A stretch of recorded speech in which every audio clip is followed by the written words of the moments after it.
Louisiana is full of stories. Yours begins here, down one of Louisiana's scenic trails and byways.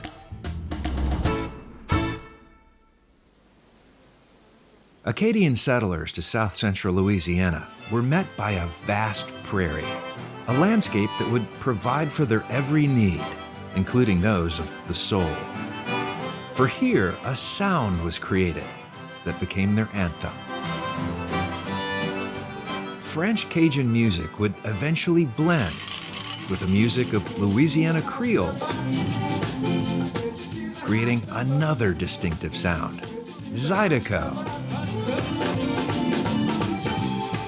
Zydeco and Cajun music can be heard all along the 283 miles of meandering backroads that make up the Zydeco Cajun Prairie Byway. It's a musical adventure that at times has even been miraculous. Welcome to the Liberty Theater in Eunice, Louisiana. The small historic towns along the byway are showplaces of French culture and heritage.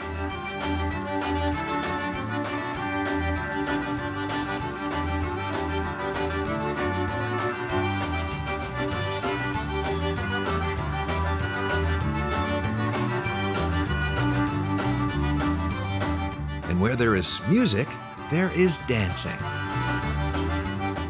and thirst quenching. On doit préserver notre langue, on doit préserver notre musique, et on doit préserver notre danser. Donc tout le monde, allons danser.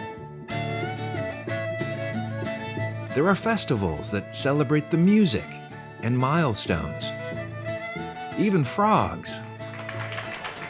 Saturdays are special along the byway at iconic venues where tradition and music merge. All right, bonjour mes amis, comment ça va ce matin? Ici c'est Mike Terrell, KDPI Radio. Ici c'est Fred's Lounge avec la band Donald Broussard et Louisiana Stars. What makes Zydeco and Cajun music so distinct? The Mouton is special because we're the oldest running Cajun accordion label. The instruments and those who play them. Trottoir, which is the French name for rub board, is actually a percussion instrument. If you don't have a rub board in a Zydeco band, it's not a Zydeco band. We come down here from Washington because of the culture, the food, the people, and the music, which is as good to me as going to a foreign country without a passport.